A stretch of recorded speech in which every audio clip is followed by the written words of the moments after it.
కరూరు ఘటనపై కేంద్ర హోంశాఖ ఆరా తీసినట్టు తెలుస్తోంది. ఈ మేరకు గవర్నర్తో పాటు సీఎంకు హోంశాఖ మంత్రి అమిత్ షా ఫోన్ చేసి సమాచారం తెలుసుకున్నట్టుగా ప్రచారం సాగుతోంది. ఈ మొత్తం వ్యవహారంపై ఓ నివేదిక పంపాలని ఆదేశించినట్లు తెలుస్తోంది.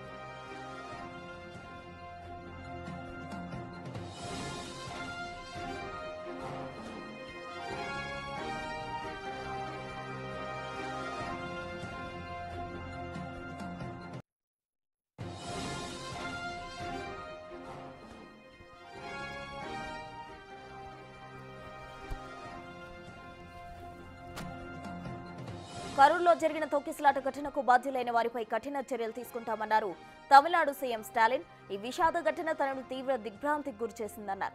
ఇప్పటివరకు 39 మంది ఘటనలో ప్రాణాలు కోల్పోవడం తనను కలిసివేసిందన్నారు సీఎం. హాస్పిటల్లో చికిత్స పొందుతున్న క్షతగాత్రులను పరామర్శించారు ముఖ్యమంత్రి స్టాలిన్.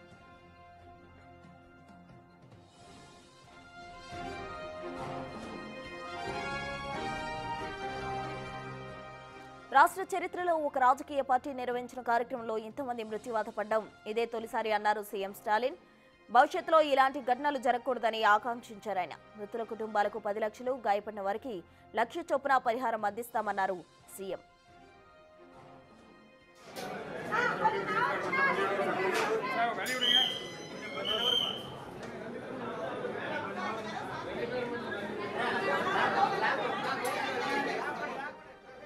కరూరు ఘటనపై విచారణకు రిటైర్డ్ హైకోర్టు న్యాయమూర్తి నేతృత్వంలో కమిషన్ నియమించినట్టు తెలిపారు స్టాలిన్. విచారణ అనంతరం వాస్తవాలు బయటకొస్తాయని, ఆ తర్వాత బాధ్యులపై కఠిన చర్యలు తీసుకుంటామన్నారు ముఖ్యమంత్రి స్టాలిన్.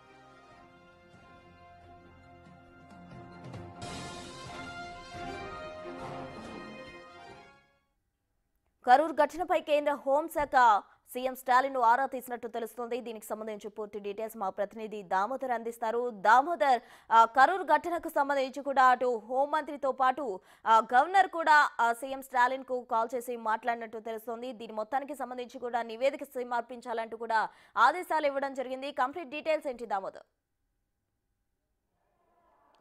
ప్రస్తుతం నిన్న సాయంత్రం ఏదైతే కరూరు జిల్లాలోని తావేలి వద్ద జరిగిన రోడ్ షోలో జరిగిన తొక్కిసలాట సందర్భంగా 43 మంది మరణించారు. 73 మంది ఇంకా వివిధ ఆసుపత్రుల్లో కరూరుతో పాటు వివిధ ఆసుపత్రుల్లో చికిత్స పొందుతున్న నేపథ్యంలో కేంద్ర హోంశాఖ నిన్న సాయంత్రం ఏదైతే ఘటన జరిగిన నేపథ్యంలో అర్ధరాత్రి సమయంలో ఒక నోటును తమిళనాడు ప్రభుత్వానికి పంపింది. వెంటనే నివేదికను తనకు పంపించాలంటూ తెలిసింది. దీనికి తగ్గట్టుగానే గవర్నర్ రవి సీఎం స్టాలిన్తో ఈ విషయం మీద మాట్లాడాడు. అసలు ఏం జరిగింది, ఏ విధంగా తొక్కిసలాట జరిగింది, తొక్కిసలాట తర్వాత తీసుకున్న పరిణామాలు ఏది, అంతకుముందు పోలీసులు ఎటువంటి చర్యలు తీసుకున్నారో అన్న అంశం మీద ఆయన సుదీర్ఘంగా స్టాలిన్తో మాట్లాడినట్టు తెలుస్తుంది. మొత్తం మీద ఈ ఘటనకు సంబంధించి ప్రస్తుతం ఘటనా ప్రదేశంలో 13 మంది మరణించగా మొత్తం 43 మంది ఇప్పటికి మరణించినట్లు సమాచారము. మరోవైపు ఏదైతే క్షతగాత్రులు ఇంకా సీరియస్గా చావు బతుకుల మీద 25 మంది కొట్టుమిట్టాడుతున్న పరిస్థితి.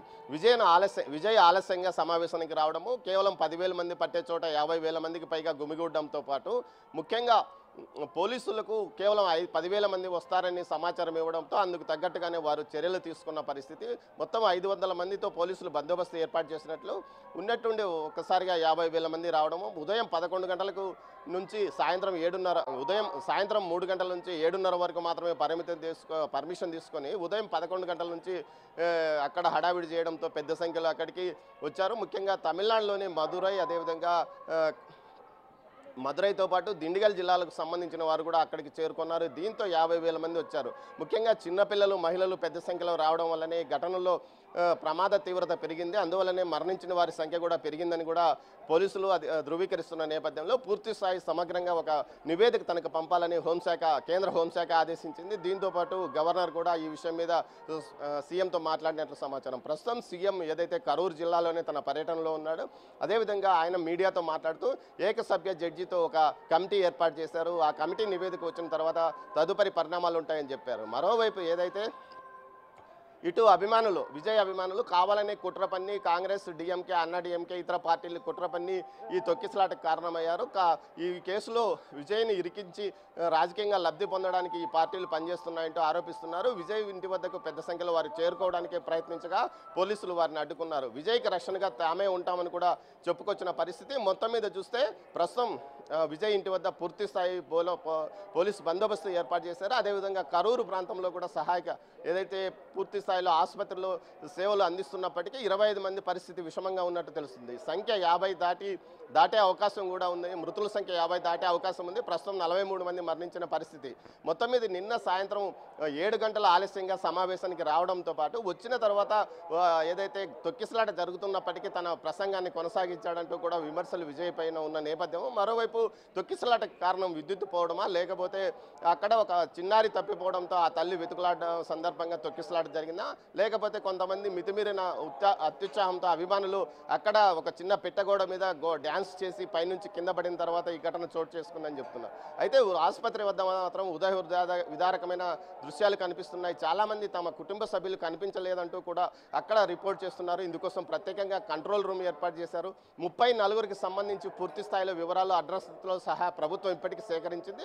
మిగతా వారి వివరాలు కనుగొనడానికి ప్రయత్నిస్తుంది. మొత్తం మీద 43 మంది మరణించారు. ఈ మృతుల సంఖ్య మరింతగా పెరిగే అవకాశం ఉందని తెలుస్తుంది ప్రస్తున.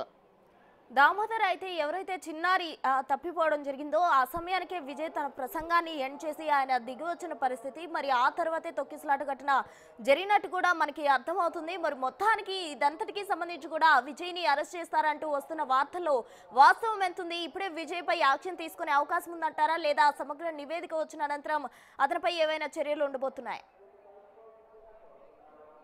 తెలంగాణ ప్రభుత్వం గతంలో ఏదైతే ఒక సినిమా విడుదల సందర్భంగా ఒక హీరో తొక్కిసలాటకు కారణం కావడంతో ఆ హీరోను అరెస్ట్ చేసిన నేపథ్యము, అలాగే ఏదైతే తమిళనాడులో కూడా ఇది రెండోది. మొదటిది 6 మంది మదురైలో మరణించారు. రెండో దాంట్లో ఏకంగా 43 మంది మృత్యు పాలైన నేపథ్యంలో ఖచ్చితంగా హీరో విజయ్ మీద చర్యలు తీసుకోవాలంటూ ఏదైతే ప్రతిపక్షాలతో పాటు అధికార పక్షంలోని నాయకులతో పాటు ప్రజా సంఘాలు డిమాండ్ చేస్తున్న పరిస్థితి. ముఖ్యంగా మొదటిసారి జరిగినప్పుడే ఒక చర్యలు తీసుకోవాలా, ఒక పటిష్టమైన ప్రణాళికతో ప్రచారాన్ని కొనసాగించాలా. ఇందుకోసం ఒక కోర్ టీంతో కానీ ముఖ్యంగా అక్కడ పరిస్థితులను అధ్యయనం చేసుకోవడానికి తన వాలంటీర్లను రక్షణగా ఉంచుకోవాలి. దీంతోపాటు పోలీసులకు సమగ్రంగా ముందస్తు సమాచారం ఇవ్వాలి, బ్యారికేడ్లు ఏర్పాటు చేసుకోవాలి, రక్షణాత్మక ప్రదేశాన్ని ఏర్పాటు చేసుకోవాలి.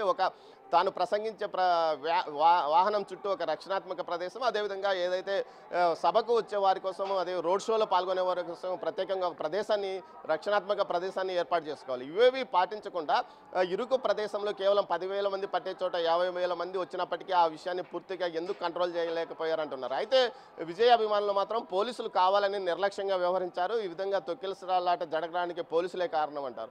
500 మంది పోలీసులను బందోబస్తు ఇచ్చాము, అలాంటి చోట తొక్కిసలాట జరిగితే మేమేం చేయగలము, కేవలం 10,000 మంది మాత్రమే వస్తారని మాకు సమాచారం ఇచ్చారని వారు చెప్తున్నారు. మొత్తం మీద అయితే ఇటు నిఘా వర్గాల వైఫల్యం అడుగడుగునా కనిపిస్తుంది. ముఖ్యంగా 10,000 మంది సంఖ్య 50,000కు చేరుకున్నప్పుడు అందుకు అనుగుణంగా అప్పటికప్పుడు చర్యలు తీసుకోవాల్సిన పరిస్థితి ఉంది. ఆ పరిస్థితుల్లో ముఖ్యంగా ఆ సమాచారాన్ని ఉన్నతాధికారులకు తెలియజేయాల్సిన అవసరం నిఘా వర్గాలకు ఉంది. నిఘా వర్గాలు ఆ సమాచారాన్ని తెలియజేయడంలో విఫలం కావడంతోనే ఈ పరిస్థితి తలెత్తిందని చెప్తున్నారు. అయితే పోలీసుల వైఫల్యం గురించి డీజీపీ వెంకటరామన్ను మీడియా ప్రతినిధులు ప్రశ్నించినప్పుడు అది అయితే విచారణ తర్వాత అసలు విషయాలు బయటపడతాయి, అసలు ఏ విధంగా ఘటన జరిగిందన్న విషయం మీదనే ప్రస్తుతం విచారణ జరుగుతుంది. 3 సీనియర్ ఐపీఎస్ అధికారులు విచారణ చేస్తున్నారు, అదేవిధంగా 3 ఐఏఎస్ అధికారులు కూడా విచారణ చేస్తున్నారు. వీరిద్దరూ ఇచ్చిన నివేదిక తాను సీఎంకు పంపుతానని చెప్తున్నారు. కేంద్ర హోంశాఖ కూడా అదే నివేదిక కోసం ఎదురు చూస్తున్నట్లు పరిస్థితి. మొత్తం మీద ఈరోజు సాయంత్రానికి ఒక నివేదికను పూర్తి స్థాయిలో అటు సీఎంతో పాటు కేంద్ర హోంశాఖకు పంపే అవకాశం ఉందని తెలుస్తుంది. అదేవిధంగా ఏకసభ్య కమిషన్ తన విచారణను అప్పుడే ప్రారంభించింది. అరుణ జగదీష్ రిటైర్డ్ జడ్జి అరుణ జగదీష్ ఇప్పటికే తన విచారణను ప్రారంభించిన నేపథ్యంలో ఆమె ఘటనా ప్రదేశానికి వచ్చి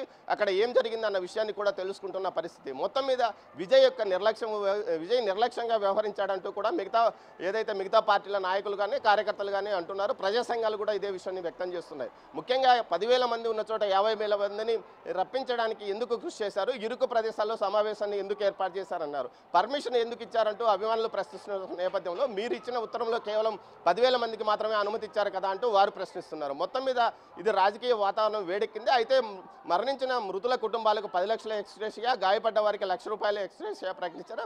అయితే ఇప్పటి వరకు అధికారికంగా టీవీకే పార్టీ కనీసం సానుభూతి కూడా ప్రకటించలేదు. కేవలం ట్వీట్లో మాత్రమే విజయ్ తన హృదయం పగిలిపోయిందంటూ ఒక ట్వీట్ చేశాడు. ఆ తర్వాత ఎలాంటి పరిణామాలు టీవీకే నుంచి రాలేదు. ఇంతమంది మరణించిన సందర్భంలో పార్టీ తరఫున ఏదైనా ఆర్థిక సాయం అందజేస్తారా అన్న విషయం మీద కూడా ఇప్పటి వరకు ఒక స్పష్టమైన ప్రకటన లేదు. కనీసం వారికి సంబంధించిన వాలంటీర్లు ఆసుపత్రి వద్దకు కూడా రాలేదని కూడా తెలుస్తుంది. అయితే పోలీసులు పూర్తి స్థాయిలో పనిచేశారో అప్పటికప్పుడు 12 మంది ఉన్నత స్థాయి అధికారులను అక్కడికి పంపించారో వారితో పాటు 1000 మంది ఉన్నత స్థాయి మిగతా పోలీసులను పంపించి ఎప్పటికప్పుడు అది తొక్కిసలాటలో గాయపడ్డ వారిని ఆసుపత్రికి తరలించాము. అదేవిధంగా ప్రైవేట్ అంబులెన్స్లను కూడా అప్పటికప్పుడు వాడుకున్నాం. సుమారు 50 అంబులెన్స్లను వాడామని చెప్తున్నారు. కానీ అంబులెన్స్లో ఆలస్యం కావడంలోనే ప్రమాదం జరిగిందని చెప్తున్న ప్రమాద తీవ్రత పెరిగిందన్నారు. కానీ 13 మంది ఘటనా ప్రదేశంలో మరణించడాన్ని బట్టి చూస్తే కొంత అంబులెన్సులు ఆలస్యంగా కావడం కానీ ఇరుకు ప్రదేశంలో కాబట్టి అక్కడికి వెళ్ళడానికి కొంత ఇబ్బంది పడినట్లు కూడా తెలుస్తుంది. మొత్తం మీద అయితే విజయ్ యొక్క పార్టీ ఇప్పటి వరకు 2 సమావేశాలు ఏర్పాటు చేస్తే మొత్తం మీద 2 సమావేశాల్లో వరుసగా ఏదైతే గత నెలలో జరిగిన మదురైలో జరిగిన సమావేశంలో 6 మరణిస్తే తాజాగా జరిగిన సమావేశంలో ఏకంగా 43 మంది మరణించడం విశేషం ప్రస్తుతం. దామోదర్, అయితే ఇప్పటి వరకు కూడా 43 మంది మృతి చెందారు. ఇంకా చాలా మంది ట్రీట్మెంట్ తీసుకుంటూ అటు కొట్టుమిట్టాడుతున్న పరిస్థితి. అయితే విజయ్ పై యాక్షన్ తీసుకునే ముందు అటు సీఎం స్టాలిన్ అయితే ఊహాగానాలకు ఏమాత్రం కూడా తావివ్వమంటూ పాజిటివ్ గానే రియాక్ట్ అయ్యారు. దీనికి ఏమాత్రం కూడా రాజకీయ రంగు అప్లై చేయము అంటూ కూడా ఆయన చెప్పడం జరిగింది. మరి పరిణామాలు ఏ విధంగా ఉండబోతున్నాయంటారు? ప్రస్తుతం ఏదైతే కరూరులో జరిగిన తొక్కిసలాట ఘటన పైన ఒక ఏకసభ్య కమిషన్ రిటైర్డ్ జడ్జితో నియమించామో ఆ కమిషన్ నివేదిక ఇచ్చిన తర్వాతనే తదుపరి పరిణామాలు ఏదైనా యాక్షన్ ఉంటుంది.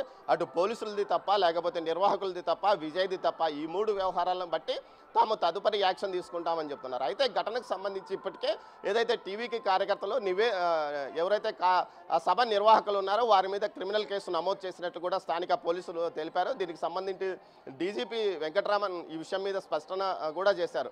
అయితే ఆయన ఉదయం మీడియా సమావేశాన్ని ఏర్పాటు చేసినప్పటికీ 36 మంది మాత్రమే మరణించారు. ఇప్పుడు అది 43 సంఖ్య జరిగింది. వీరిలో చిన్నారుల సంఖ్య కేవలం 15 మంది వరకు పెరగడం విశేషము. మొత్తం మీద చిన్నారులు మహిళలు ఎక్కువగా ఈ ఘటనలో మృతికి చెందారు. ముఖ్యంగా ఏదైతే విజయ్ను చూడడానికి వాహనం ముందుకు మహిళలు పెద్ద సంఖ్యలో రావడం, అదేవిధంగా వారితో పాటు చిన్నారులు రావడం వల్లనే వారు మృత్యు పాల్పడ్డారని చెప్పవచ్చు. వెనక వైపు నుంచి పురుషులు ఏదైతే మగవారు పెద్ద ఎత్తున వారు తోయడంతోనే ఈ ఘటన చోటు చేసుకుందని చెప్పవచ్చు. విజయ్ను చూడడానికి ఒక యువకుడు అత్యుత్సాహం ప్రదర్శించి జనం మీద ఎగిరిన సందర్భంలో ఈ ఘటన చోటు చేసుకుందని ఒక ప్రచారం జరుగుతున్నప్పటికీ మొత్తం మీద అయితే ఘటనకు కారణం ఏమిటి అన్న కోణంలోనే ప్రస్తుతం దర్యాప్తు కొనసాగుతుందని పోలీసు అధికారులు చెప్తున్నారు. ప్రసూన. Right, thank you Damodar.